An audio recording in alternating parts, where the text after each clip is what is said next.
নমস্কার। আচ্ছা, কখনো ভেবে দেখেছেন একটা কম্পিউটার ঠিক কিভাবে আমাদের মতো করে একটা ছবিকে দেখে? মানে শুধু দেখে না, ছবিটার ভেতরের প্রত্যেকটা জিনিসকে বোঝেও?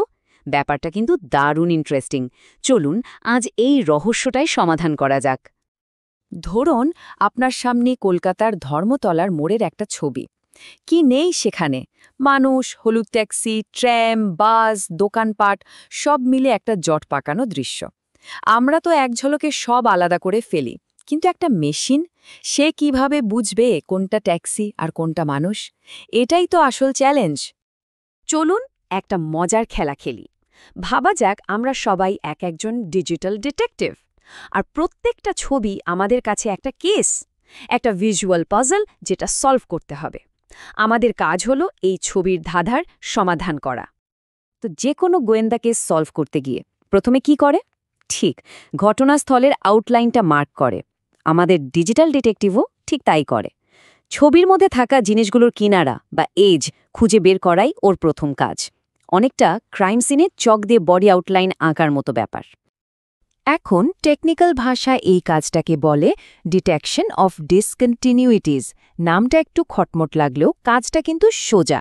এর মানে হলো ছবিতে পিক্সেলের ব্রাইটনেসে হঠাৎ করে যে বদল আসে সেটাকে খুঁজে বের করা। যেখানেই দেখবেন একটা হালকা এলাকা হঠাৎ করে একটা গাঢ় এলাকার পাশে চলে এসেছে, কম্পিউটার বুঝে যায় এখানে একটা কিনারা বা এজ আছে। তো গোয়েন্দাই কিনারাগুলো খুঁজে পায় কিভাবে? ও আসলে ছবির ব্রাইটনেসের হঠাৎ পরিবর্তন, মানে যেটাকে আমরা গ্রেডিয়েন্ট বলি, সেটার ওপর নজর রাখে। যেখানেই এরকম পরিবর্তন পায় সেই পয়েন্টগুলো মার্ক করে নেয়। আর এই পয়েন্টগুলো জ্বললেই তো দস্তুর একটা প্রাথমিক আউটলাইন পাওয়া যায়, ঠিক যেন গোয়েন্দার আতশকাচ দিয়ে ছোট ছোট ক্লু খুঁজে বের করার মতো।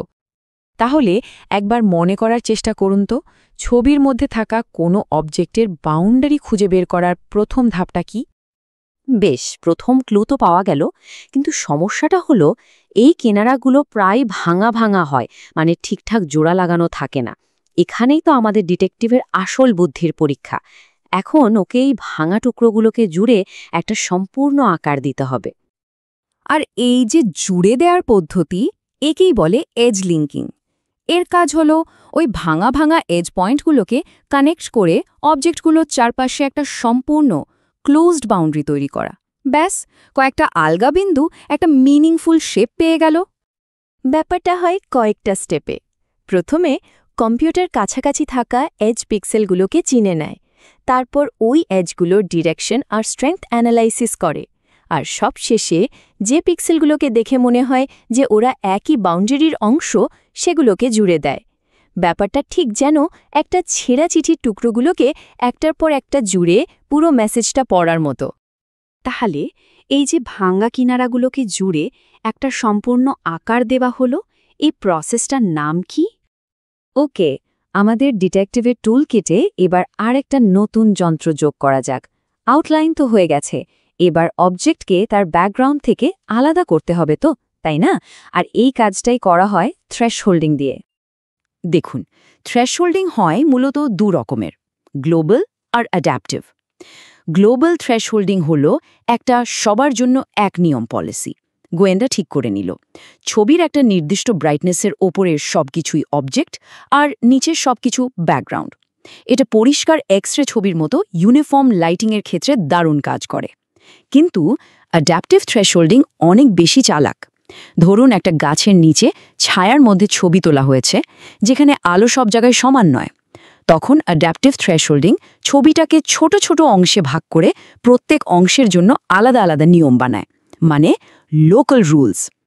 তাহলে এবার বলুন তো, ঠিক কোন পরিস্থিতিতে একটা ছবির জন্য গ্লোবালের চেয়ে অ্যাডাপটিভ থ্রেশহোল্ডিং ব্যবহার করাটা বেশি কাজের হবে? চলুন এবার আমাদের গোয়েন্দার শেষ কিন্তু খুব পাওয়ারফুল একটা টুলের কথা বলি। আচ্ছা ভাবুন তো, এমন একটা জিনিসের কথা যার কোনো শার্প কিনারা নেই, যেমন ধরুন একটা ঘাসের মাঠ বা আকাশের মেঘ। সেক্ষেত্রে কম্পিউটার কি করবে? এই রকম কেসের জন্যই আছে রিজন বেসড সেগমেন্টেশন। এখানে কম্পিউটার আর কিনারার পার্থক্য খোঁজে না, বরং উল্টোটা করে। ও পিক্সেলগুলোর মধ্যে মিল খোঁজে। এটা একটা সিড বা বীজ পিক্সেল থেকে শুরু হয় আর তারপর বাইরের দিকে বাড়তে থাকে। কাজটা করে কিভাবে? খুব ইন্টারেস্টিং। প্রথমে একটা সিড পিক্সেল বাছা হয়, তারপর কম্পিউটার তার আশপাশের পিক্সেলগুলোকে দেখে। যদি পাশের পিক্সেলটার রং বা টেক্সচার একই রকম হয়, তাহলে সেটাকে ওই দলে ভিড়িয়ে নেয়। এই দলটা ততক্ষণ বাড়তে থাকে যতক্ষণ না আর কোনো একই রকম পিক্সেল পাওয়া যায়, ঠিক যেন একটা জিগজাস পাজলের একটা টুকরো পাওয়ার পর সেটার সাথে লাগোয়া বাকি টুকরোগুলো খুঁজে বের করে ছবিটা কমপ্লিট করার মতো। তাহলে মনে করে বলুন তো, কোন সেগমেন্টেশন পদ্ধতিতে একটা সিড পিক্সেল থেকে শুরু করে একই রকম দেখতে পিক্সেলগুলোকে একজুট করা হয়? ব্যাস, আমাদের ডিজিটাল ডিটেকটিভ ছবির এই জটিল কেসটা সলভ করে ফেলেছে। তো চলুন ফাইনাল রিপোর্ট ফাইল করার আগে এক ঝলকে দেখে নিই ওর টুলকিটে কি ছিল। তো এই হলো আমাদের ডিজিটাল ডিটেকটিভের টুলকিট। প্রথমত, ডিসকন্টিনিউইটি ডিটেকশন, মানে চকের আউটলাইন আঁকা, মনে রাখার জন্য ড্র ডেফিনিট লাইনস। এরপর এজ লিঙ্কিং, মানে ভাঙা লাইনগুলোকে জোড়া, মনে রাখতে পারেন এনশোর লিঙ্কস। তারপর থ্রেশহোল্ডিং, মানে আলো আর অন্ধকারের ভিত্তিতে ক্লু আলাদা করা, এর জন্য টেল দেম অ্যাপার্ট। আর শেষে রিজিয়ন গ্রোয়িং, মানে একই রকম প্রমাণকে একসাথে গ্রুপ করা, মনে রাখবেন রিচ গ্র্যাজুয়ালি। এই 4টে টুল দিয়েই কম্পিউটার একটা ছবিকে বুঝতে শেখে। কেস তো সলভ হয়ে গেল, কিন্তু প্রশ্ন হলো এই সব কিছু জেনে আমাদের লাভটা কি? মানে এই জ্ঞানটা ভবিষ্যতে ঠিক কোথায় কাজে লাগবে?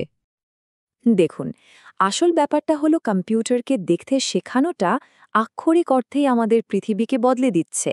আজকের সেলফ ড্রাইভিং গাড়ি থেকে শুরু করে হসপিটালের অ্যাডভান্সড মেডিকেল এআই যা ক্যান্সার ডিটেক্ট করছে, সবকিছুর মূলে কিন্তু এই ইমেজ সেগমেন্টেশনের মতো বেসিক আইডিয়াগুলোই আছে।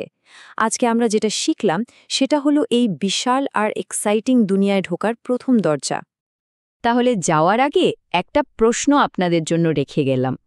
এই জ্ঞানটা ব্যবহার করে আপনারা কম্পিউটারকে কোনো বড় সমস্যা দেখতে আর সমাধান করতে শেখাবেন?